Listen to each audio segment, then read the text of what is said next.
Happy Thursday, everybody.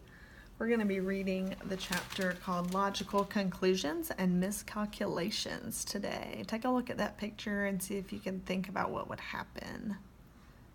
Based on the bucket, you can probably assume it's a certain person. When the ceiling panel slid aside that night, Kate's was the only face that appeared. "Where's Constance?" Rainey whispered. "Down for the count," Kate replied. "Drowsiest kid I've ever met. Fell sound asleep at her desk. I couldn't wake her." "I guess you can fill her in later," Rainey said doubtfully, and Sticky shook his head with a look of disapproval. "I'm so glad to see you boys," Kate said, sitting on the floor. She crossed her legs in an elaborate pretzel-like formation the boys would have thought impossible. "I'm sick of studying. I must have gone over my notes 100 times, but none of it sticks in my head. It makes no sense." "You must work longer hours to have more time to relax. You must have war to have peace. How are these logical conclusions? Please tell me." Rainey gave a weary laugh. "What about it's important to protect yourself because it's impossible to protect yourself?" "Oh yes, the hygiene lesson," Kate said disgustedly. "That one's the best. I would never have thought brushing my teeth could make me feel so hopeless." Rainey cocked his head. Something about what Kate said seemed familiar. But what was it? "The stuff doesn't make a bit of sense to me either," said Sticky, "but I don't have trouble remembering it. I can help you study, Kate." "When?" Kate said, exasperated. "There's never any time." "No, I just need to do it myself." "Oh, okay," said Sticky meekly, his feelings obviously hurt. Kate was too preoccupied to notice. She was absently braiding her hair into complicated knots, then unbraiding it again. "I really don't get it, boys. What's the point of learning this mush?" It suddenly occurred to Rainey what had struck him as familiar. "I think it's connected to the hidden messages. Remember that phrase we heard on the receiver? Brush your teeth and kill the germs? That has to be related to the hygiene lesson, don't you think?" "Hey, you're right," Kate said, brightening. "And now that I think of it, on our first day here, we overheard the kids in SQ's class going on and on about the market this, the market that. The free market drill," said Sticky. "Exactly, and market was the very first word we heard come through Mr. Benedict's receiver. Remember?" Sticky nodded. Of course he remembered, but Kate only shrugged. "I'll have to take your word for it," she said. "Anyway, the classes are obviously linked to the hidden messages, so the question is how it all fits together." "The sooner we become messengers, the sooner we find out," said Rainey excitedly. "We aren't messengers yet, so hold your horses," said Sticky, who was still trying to recover from his wounded feelings and felt a bit testy. "We've only been here a few days." "It's true," Rainey sighed. "All right, let's report this to Mr. Benedict." They prepared to send a report to the mainland, only to be thwarted by the presence of Mr. Curtin on the plaza. And then, just as Mr. Curtin was finally going inside, a couple of executives came out for a leisurely stroll over the Institute grounds. They seemed intent on strolling every walkway and path in sight. The night was growing late, and the children, exhausted, decided to adjourn. They couldn't very well succeed in their classes if they couldn't stay awake in them. "The report will keep," Kate said with a yawn, "and in the meantime we'll sleep. You boys have a good night." She scurried up a rope, drew it into the ceiling after her, and disappeared.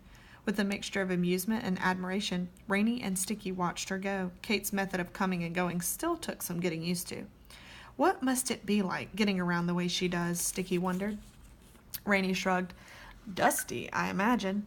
Long after Kate had gone her dusty way, and the boys had gone to bed, Rainey lay awake, calming his nerves by composing a mental letter to Miss Perumal. He could never actually write the letter, of course. He could never send it, but it soothed Rainey to think of Miss Perumal in a setting far from this responsibility and danger, sipping her tea and correcting his Tamil grammar.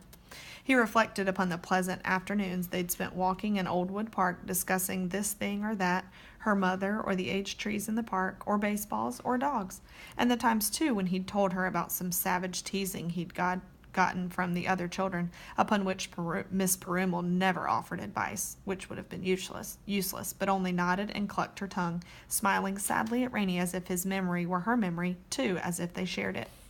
Well, he supposed they did share it, now that he'd told her of it, and somehow this had always lightened his effect on him, even on occasion cheered him right up. Rainey had just ended the letter when he heard Sticky rise and move about the room, and then, after a pause, whisper, "Rainey, are you awake?" It would have been a nice way to go to sleep. Rainey was feeling calm for the first time all day, but he couldn't very well thank Miss Perumal in his letter for always being there to listen, then turn around and not be there for Sticky. "Yes, I'm awake," he replied. "The coast is clear." Rainey looked down from his bunk. Sticky had put on his spectacles and was peering out the window. If Kate hadn't taken her flashlight, we could send the report. We should remember that next time. We might as well get something out of a bad night's sleep. We could flip the light switch, Rainey suggested. I suppose so, Sticky said doubtfully with a twinge of worry in his voice. But what if there's someone outside? I can't keep an eye out from over by this light switch. There are 2 of us, remember? I'll watch out the window. Sticky was casting about for his polishing cloth. Makes me nervous, he said, finding the cloth on his desk and giving his glasses a brisk rub. I keep thinking about the messenger's face when Jackson told him about the waiting room. The last thing we want is to be suspected of something. He put his glasses on and sighed. Now I wish I hadn't mentioned it, but I suppose we ought to. We'll do it quickly and get it over with, Rainey said. The light switch, unfortunately, made a sharp clicking sound when it was thrown. Sticky cringed with every click, as if he were being shocked, and by the end of the message his trembling, sweaty fingers were slipping off the switch. At last the message was sent, however, and no one had discovered them. Peering toward the mainland shore, Rainey chuckled. They want to know what we're still doing up. Sticky felt too anxious to smile. Anything else? We're doing excellent work, and we must continue to be careful, and now we should really get some sleep. They said all that? Rainey climbed down from the television. Well, they said excellent, careful, sleep. They don't have to tell me twice, Sticky said, slipping into bed. Especially not the careful part. My stomach's all in knots, Rainey. It feels that way all the time. I know, Rainey said, climbing up to his bunk. Same with me, but at least we know Mr. Benedict and his crew are out there watching. We're not alone, right? I suppose that should be encouraging, Sticky said uncertainly. I take it you don't find it very encouraging. No, Sticky replied, pulling his sheet up tightly under his chin. No, ever since I first saw him, I kept imagining Mr. Curtin chasing me down, getting closer and closer. He seems a lot closer than Mr. Benedict and the others do, way off on that shore. This time Rainey said nothing. He understood too well how Sticky felt. If only he knew of something comforting to say, something to ease Sticky's anxiety, and yes, something to ease his own. He thought and thought. He lay awake a long while thinking surely there was something. But if there was, he could not think of it. Sticky's anxiety took its toll on him. He slept quite poorly, and all the next morning he had trouble staying awake. But the time Jackson's class started, his eyelids felt heavy as anvils. It required a heroic effort, including a lot of painful pinches on the leg, to keep his eyes open and pay attention to Jackson's long, droning lecture. At last, Jackson finished, however, and despite his drowsiness, Sticky had managed to lock all the information securely in his head. The end of lecture review would not require his attention, which meant it would require willpower instead. It would be all he could do to stay awake. He needed to occupy his mind with something, and so Sticky focused on Corliss Danton, who was back in class this morning looking no worse for fear. On the contrary, he seemed the exemplary student. He sat ramrod straight in his desk, listening with attention, and his messenger uniform was impeccable. In fact, his entire person fairly shone. From finger to foot, his fair skin was rosy from scrubbing. Even his fingernails seemed meticulously groomed. He looked as though he would smell like a bar of soap. Corliss obviously meant to make a good impression, Sticky thought. He wanted to appear cleansed of any past wrongdoings. Only after Corliss had glanced past him toward the door a few times did Sticky realize he was not entirely recovered from his visit to the waiting room. His face was weary, even dazed, as if he hadn't slept a wink, and an unmistakable remnant of misery showed in his eyes. Not for the first time, Sticky found himself wondering what sort of ordeal Corliss had gone through. Then he found that he didn't want to think about it, as it made his stomach hurt, and then he found that he was asleep. Sticky wouldn't have known he was asleep, though, had Martina Crow not hissed, "You! Skinny, bald-headed Four-Eyes! What are you doing sleeping? Aren't you supposed to be the super student?" Sticky's eyes snapped open. On all sides of him, students were tittering, and the messengers, including Corliss, were sneering disdainfully. In a flush of embarrassment, Sticky reached for his spectacles. "Watch him go to polishing his glasses now," said Martina. "What a weirdo." "Silence," shouted Jackson from the front of the room. His icy, sharp gaze fell on Sticky. "You can say whatever you like when you have permission," Jackson said, adding, "Right now, no one has permission." Paralyzed, Sticky couldn't even manage to nod. Kate, however, was too outraged to hold her tongue. But it wasn't Sticky who spoke. Martina, who happened to be sitting right in front of Kate, whirled about with a look of shock. Kate met her gaze defiantly, which surprised Martina even more. Before they could exchange words, though, Jackson had come charging down the aisle to stand over Kate. "Did you raise your hand to ask permission to speak?" Kate shook her head and then, with a bright look, raised her hand. "No," Jackson said, "you don't have permission to raise your hand. And let me just warn you and your friend," he said with a glance at Sticky, "it won't benefit you to challenge a messenger." Martina ran a hand through her raven-colored hair and nodded with remarkable smugness. Kate's face burned bright red, and she fairly radiated fury, but she held her tongue. Jackson returned to the front of the room, and the students returned to their busy note-taking. All except Sticky, who was too upset to concentrate. Instead, he stared miserably at Jackson, and then at his other tormentor, Martina, who seemed exceedingly pleased with herself. His gaze was distracted by a movement below Martina's desk. Kate was slipping her feet back into her shoes.